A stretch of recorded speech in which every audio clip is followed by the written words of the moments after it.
नमस्कार साथियों, स्वागत है आपका डिफेंस इंस्टीट्यूट के यूट्यूब चैनल पर एसएससी जीडी के सफल बैच में। कल हम लोगों ने यूरोपीय कंपनी की क्लास देखी हुई थी। आज की क्लास में हम लोग बात करेंगे अंग्रेज़ों ने बंगाल पर किस तरीके से कब्जा किया, और उम्मीद करते होंगे कि आप सभी लोग मस्त होंगे, स्वस्थ होंगे। तो चलिए आज की क्लास का टॉपिक शुरू करते हैं। आप देखिए हेडिंग जो लगी हुई, अंग्रेज़ों के द्वारा बंगाल पर अधिकार प्राप्त करना। और ये बंगाल पर कैसे कैसे अंग्रेज़ों ने किया हुआ था, तो ज़रा बच्चों देखते हैं। ये आपका बंगाल था, ठीक है। उस समय बंगाल में बात करूं तो बंगाल, बिहार, उड़ीसा, मद्रास, ये सभी प्रांत आपके आते थे। और चीन में एक जगह मानसरोवर, यहाँ से एक नदी ऐसे आती थी और बंगाल की खाड़ी में गिर जाती थी। और उत्तराखंड में गंगोत्री ग्लेशियर से एक नदी आती थी, ये भी बंगाल की खाड़ी में गिर जाती थी, ठीक है। कहाँ? बंगाल की खाड़ी में। इस नदी का नाम आपका क्या था? गंगा। और इस नदी का नाम आपका क्या था? ब्रह्मपुत्र। यही तो बच्चों था, गंगा और ब्रह्मपुत्र। और गंगा और ब्रह्मपुत्र, इन दो नदियों के बीच की जो भूमि होती थी वो दोआब कहलाती थी। और ये बंगाल भी आपका दोआब के क्षेत्र में था, इसलिए बहुत समृद्ध प्रदेश ये माना जाता था। तो अंग्रेज ये चाह रहे थे अगर इस बंगाल पर किसी न किसी तरीके से कब्जा कर लिया जाए तो धीरे धीरे हम भारत पर कब्जा कर लेंगे, ठीक है। तो इसलिए अंग्रेज यहाँ पर क्या कब्जा करना चाहते थे। तो आप देखो, अंग्रेजों के द्वारा बंगाल पर अधिकार प्राप्त करना। अब इस बंगाल की बात करूं तो ये बंगाल पहले किसके अंडर में था? ये जो बंगाल आप देख रहे हो ये मुगलों के अंडर में था। मुगल में केंद्र में सत्ता थी, मुगलों मतलब दिल्ली की। और उस समय मुगल में जो शासक था वो कौन था? औरंगजेब था। औरंगजेब, मुगलों का शासक कौन था? औरंगजेब आपका था। 1707 में औरंगजेब की मृत्यु हो जाती है। तो इन्हीं औरंगजेब के यहाँ मुर्शीद कुली खां, जो आप ये देख रहे हो, ये सिपाही के रूप में कार्य करता था। ये बंगाल को मुगल से अलग कर देता है और धीरे धीरे ये मुर्शीद कुली खां स्वयं निर्णय लेने लगता है और बाद में बंगाल का ये क्या बन जाता है? नवाब बन जाता है। तो आप देखो इसमें सबसे पहले कौन है? मुर्शीद कुली खां। मुर्शीद कुली खां अंग्रेजों की औरंगजेब की मृत्यु के बाद बंगाल मुर्शीद कुली खां के नेतृत्व में अधीन हो गया और मुर्शीद कुली खां बंगाल का क्या बनता है? नवाब बनता है। तो आप लोग देख लो, औरंगजेब की जब 1707 में मृत्यु हुई थी तो बंगाल अब किसके नेतृत्व में आ गया? मुर्शीद कुली खां के नेतृत्व में आ गया और यही नवाब बना था। अगला नवाब सुजाउद्दीन, 1727 से 29। तो सुजाउद्दीन देखो आप, मुर्शीद कुली खां का दामाद था और बंगाल का नवाब सुजाउद्दीन बनता है, ठीक है। तो पहले बंगाल का नवाब कौन? मुर्शीद कुली खां। अब कौन? सुजाउद्दीन। फिर अगला कौन है? सरफराज खां। तो सरफराज खां सुजाउद्दीन का पुत्र था और बंगाल का अगला नवाब सरफराज खां बनता है, सरफराज खां। तो सरफराज खां किसका पुत्र था? सुजाउद्दीन का पुत्र था। और बंगाल का अगला नवाब कौन बनता है? सरफराज खां।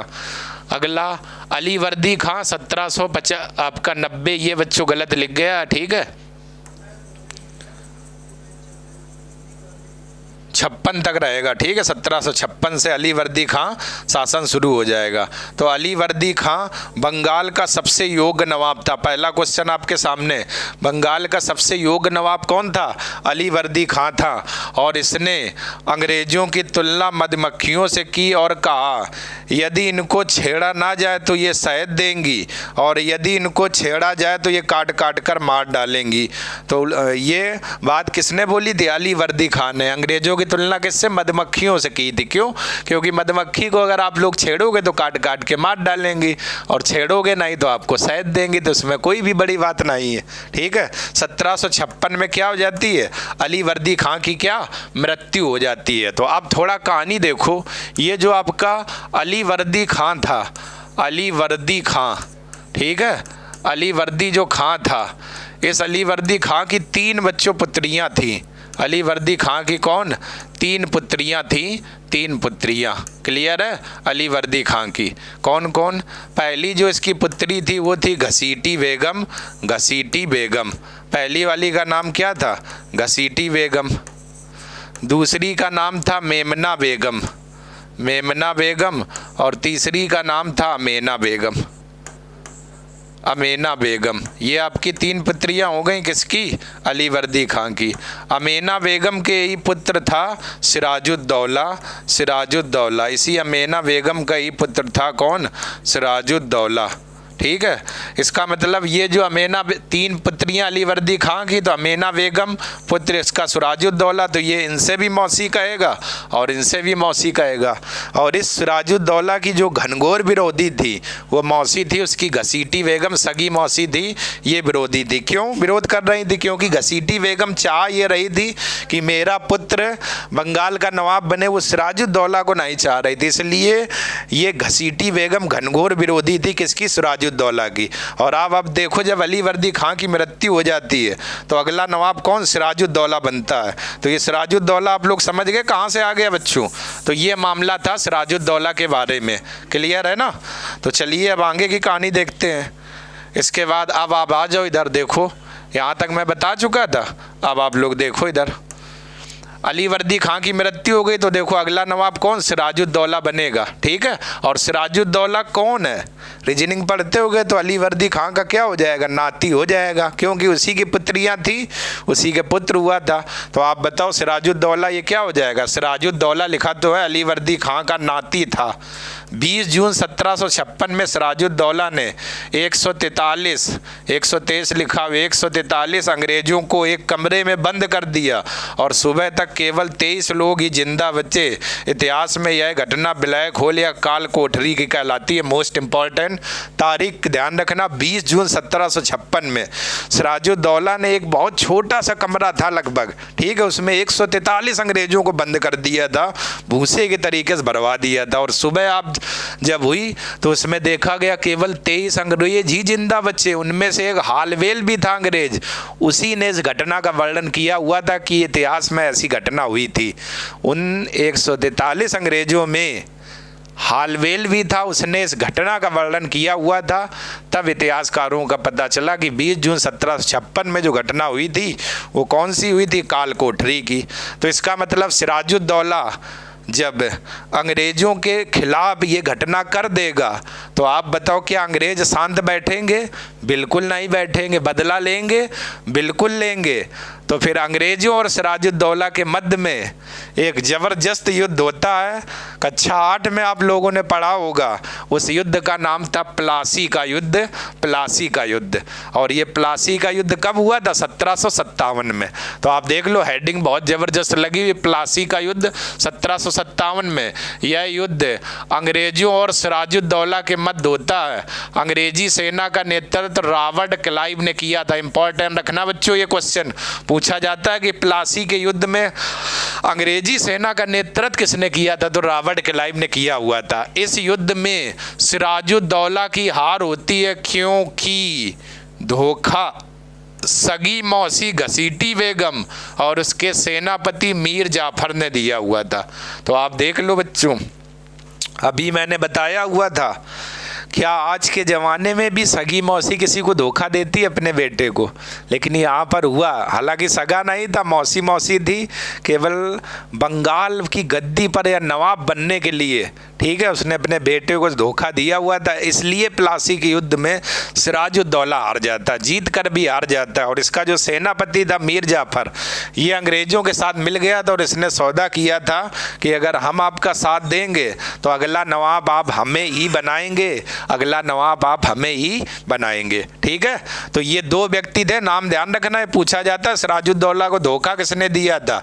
तो उसकी सगी मौसी घसीटी बेगम और सेनापति मीर जाफर ने दिया था। इसलिए प्लासी के युद्ध में सिराजुद्दौला की क्या हो गई थी? हार हो गई थी। ठीक है, तो मतलब कि सौदे के मुताबिक अगला नवाब अब कौन बनेगा? मीर जाफर बनेगा। तो अगला मीर जाफर बनता है, तो अंग्रेजों ने बंगाल का अगला नवाब मीर जाफर को बना दिया, लेकिन ये अंग्रेजों के हाथों की कठपुतली था।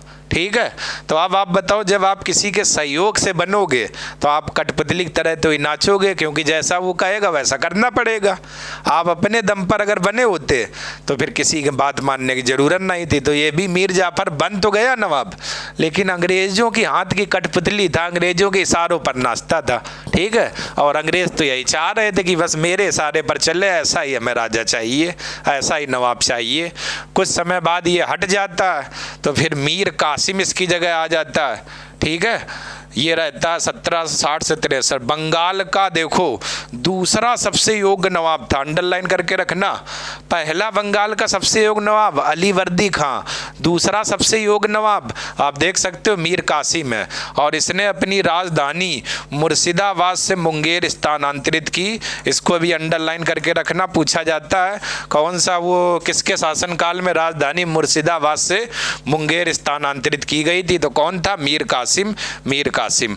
अब जब मीर कासिम सबसे दूसरा योग्य नवाब है, ठीक है, दूसरा, और ये अंग्रेजों की कठपुतली है नहीं, अंग्रेजों की बात मानता नहीं है, तो अंग्रेज तो अब यही चाहेंगे इसको किसी ना किसी तरीके से इस नवाब की गद्दी से हटाया जाए। ठीक है, तो क्या होता क्या है, किसी ना किसी तरीके से यहाँ से अंग्रेज कामयाब हो जाते और मीर जो कासिम है इसको हटा देते। अब ये मीर कासिम भाग करके जाता है, अवध के नवाब थे सुजाउद्दीन, वहाँ ये शरण लेता है। मीर कासिम यहाँ जब हट जाता है तो जब वहाँ शरण लेता है तो फिर अवध का नवाब सुजाउद्दीन और मीर कासिम ये दोनों मिलकर के अंग्रेजों के खिलाफ रणनीति बनाते हैं कि हमें फिर से गद्दी चाहिए, और फिर से एक युद्ध होता है, कौन? बक्सर का युद्ध। तो चलिए इस बक्सर के युद्ध की हम लोग कहानी देखते हैं जरा। बक्सर का युद्ध ये आपके लिए इम्पोर्टेंट रहेगा, तो आप देख लो बक्सर का युद्ध कब हुआ था? 1764 में बक्सर का युद्ध अंग्रेजों और शाह आलम द्वितीय, सुजाउद्दीन और मीर कासिम, ये तीन एक तरफ थे। शाह आलम द्वितीय, सुजाउद्दीन, मीर कासिम और अंग्रेज एक तरफ थे, और अंग्रेजी सेना का नेतृत्व हेक्टर मुनरो ने किया हुआ था। इस युद्ध में मीर कासिम की हार होती है, और इसी युद्ध के बाद ही अंग्रेज बंगाल पर पूर्ण अधिकार प्राप्त कर लेते हैं। तो आप देख लो तीन सेनाएं एक तरफ, इसके बाद भी नहीं जीत पाते, अंग्रेज जीतते हैं। और बक्सर का युद्ध ही वो निर्णायक युद्ध था जब अंग्रेजों ने बंगाल पर पूर्ण रूप से नियंत्रण प्राप्त कर लिया, पूर्ण कब्जा कर लिया हुआ था। ठीक है बच्चों, तो आप ध्यान रखना वो युद्ध निर्णायक कौन था? बक्सर का युद्ध। बक्सर का युद्ध क्लियर बच्चों, आप लोग रखना वो निर्णायक कौन था। ठीक है, इसके बाद क्या होता है? बक्सर के युद्ध के बाद रॉबर्ट क्लाइव ने मुगल सम्राट शाह आलम द्वितीय और अवध के नवाब के साथ में दो संधि की, जिन्हें इलाहाबाद की संधि कहते हैं, जिन्हें इलाहाबाद की संधि कहते हैं। तो ये रॉबर्ट बच्चों क्लाइव है, रॉबर्ट क्लाइव ने मुगल सम्राट जो था शाह आलम द्वितीय और अवध के नवाब सुजाउद्दीन के साथ संधि की, जिन्हें इलाहाबाद की संधि कहते हैं। तो इलाहाबाद की प्रथम संधि कब हुई थी? 12 अगस्त 1765 में। तारीख याद रखना, मोस्ट इंपॉर्टेंट रहेगी और बहुत एग्जाम में पूछी जाती है। इलाहाबाद की प्रथम संधि। इलाहाबाद की द्वितीय संधि कब हुई? 16 अगस्त, 4 दिन बाद 1765। इस संधि में होता क्या था? जितने भी लोग ये लोग लड़ते थे, ये अपने जीते हुए क्षेत्र एक दूसरे को वापस कर देते थे और समझौता कर लेते थे। तो वही इसमें भी हुआ था। तो इलाहाबाद की प्रथम संधि 12 अगस्त 1765 में हुई थी और द्वितीय संधि 16 अगस्त 1765 में। तो आप लोग विशेष बच्चों ध्यान रखिएगा, विशेष बच्चों ध्यान रखिएगा। इसके बाद मैसूर की बात करूं तो ये मैसूर युद्ध आ कहाँ से गया बच्चों? तो जरा देखो, मैसूर की अगर कहानी की बात की जाए तो यहाँ पर आपके दो साम्राज्य हुए करते थे। एक बहमनी यहाँ पर था, बहमनी, और एक यहाँ पर था विजयनगर। ठीक है, ये दो साम्राज्य हुआ करते थे, बहमनी और विजयनगर। इधर था मद्रास, और मद्रास में सत्ता किसकी थी? EIC यानी अंग्रेजों की ईस्ट इंडिया कंपनी की। तो बहमनी विजयनगर ये आपस में लड़ते ही रहते थे। इनके मध्य लगभग 16 से 17 लड़ाइयाँ हुई थी, जिसमें से आखिरी जो सबसे नंबर की लड़ाई थी वो आपकी थी राक्षस टांगड़ी का युद्ध, तालीकोटा का युद्ध, बन्नी हट्टी का युद्ध। और ये युद्ध हुआ कब था? 1565 में। किसके किसके मध्य? बहमनी साम्राज्य और विजयनगर साम्राज्य के मध्य हुआ। और इसमें विजयनगर साम्राज्य का अंत हो गया और इसकी जगह कौन सा नया राज्य आया? मैसूर आया। तो जहाँ आप ये विजयनगर देख रहे हो, यहीं पर तालीकोटा के युद्ध में विजयनगर साम्राज्य का पतन हो गया और नया वंश कौन निकल के आया? मैसूर आ गया। तो अब इधर मैसूर अगर आ गया तो मैसूर चाहेगा हम अपने राज्य का विस्तार करें, इधर अंग्रेज चाहेंगे हम विस्तार करें। तो इन दोनों के मध्य में झड़प होती है, जिन्हें आंग्ल मैसूर युद्ध कहते हैं। 4 युद्ध इनके मध्य लड़े जाते हैं। आंग्ल मतलब अंग्रेज, मैसूर मतलब मैसूर। तो देखो इनके मध्य में झड़प होती है, जिसे क्या बोला जाता है? आंग्ल मैसूर युद्ध। तो प्रथम ये कब हुआ था? प्रथम हुआ था 1767 से 69 में। गवर्नर कौन था? बेरेलस्ट था, ध्यान रखना। प्रथम में गवर्नर बेरेलस्ट था। लूसेंट यान ने जो भी वैसी बुक पढ़ोगे उसमें लाइन खिंची होगी डैश, लेकिन गवर्नर था बेरेलस्ट था। और इसमें कौन सी मद्रास की संधि होती है 1769 में, और इसी संधि के तहत यह युद्ध क्या हो जाता है? समाप्त हो जाता है। तो प्रथम आंग्ल मैसूर युद्ध 1767 से 69, गवर्नर बेरेलस्ट, संधि कौन सी होती? मद्रास की। ठीक है। इसके बाद द्वितीय युद्ध। द्वितीय युद्ध कब हुआ? 1780 से 84। गवर्नर कौन था? वारेन हेस्टिंग, और संधि कौन होती? मंगलौर की संधि के तहत यह युद्ध क्या हो जाता है? समाप्त हो जाता है। इसमें हैदर अली मारा जाता है। हैदर अली का बेटा टीपू सुल्तान युद्ध का नेतृत्व करता है। मतलब कि द्वितीय जो आंग्ल मैसूर युद्ध हुआ था इसमें हैदर अली मारा जाता है। हैदर अली की जगह उसका बेटा जो नाम था टीपू सुल्तान, वो इस युद्ध का क्या करता है? नेतृत्व करता है। तो आप लोग ध्यान रखना, तारीख, गवर्नर, संधि, पहले वाले मद्रास में, दूसरी मंगलौर में। तृतीय मैसूर युद्ध ये कब हुआ था? 1790 से 92। गवर्नर कौन था? कार्नवालिस। गवर्नर कौन था? कार्नवालिस था। और संधि कौन सी हुई थी? श्रीरंगपट्टनम की संधि के तहत यह युद्ध क्या हो गया? समाप्त हो गया, समाप्त हो गया। ठीक है। तो तृतीय में आपका गवर्नर कार्नवालिस, श्रीरंगपट्टनम की संधि हुई। चतुर्थ आंग्ल मैसूर युद्ध कब हुआ था? यह आपका हुआ था 1793 से 1797, और इसमें गवर्नर जो था लॉर्ड वेलेज अली था।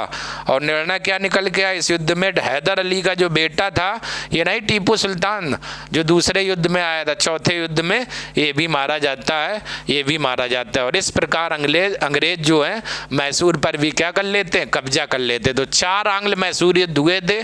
प्रथम 67 से 69, गवर्नर बेरेलस्ट, संधि कौन सी हुई? मद्रास की। द्वितीय युद्ध कब हुआ? 1780 से 84। ठीक है। और मंगलौर की संधि के तहत समाप्त हुआ। गवर्नर कौन था? Warren Hasting. और तृतीय युद्ध कब हुआ था? 1790 से 92। गवर्नर कौन था? कार्नवालिस। संधि कौन हुई? श्रीरंगपट्टनम की संधि। चतुर्थ युद्ध कब हुआ था? 1793 से 97। गवर्नर कौन था? लॉर्ड वेलेज अली। निर्णय क्या? टीपू सुल्तान मारा गया, टीपू सुल्तान मारा गया। क्लियर है? तो ये बच्चों आप हम लोगों ने 2 चैप्टर देख लिए हुए हैं। एक बंगाल पर कब्जा किस तरीके से अंग्रेजों ने किया, प्लासी का युद्ध, बक्सर का युद्ध देखा, और एक हम लोगों ने मैसूर का युद्ध देखा। 4 आंग्ल मैसूर युद्ध हुए। इनकी तारीखें और डेट आप लोग बच्चों अच्छे से याद रखना, क्योंकि यहाँ से सवाल पूछे जाते हैं। ठीक है। तो आज की क्लास हम लोग यहीं तक रखते हैं। कल की क्लास में हम लोग बात करेंगे 1857 का विद्रोह को लेकर के, किस तरीके से विद्रोह हुआ और आखिर ये विद्रोह सफल रहा कि नहीं रहा, इन सभी बिंदुओं पर चर्चा करेंगे। अगर आपको वीडियो पसंद आ रहा है तो आप लोग चैनल को लाइक करें, सब्सक्राइब करें और शेयर भी करते रहिए। धन्यवाद।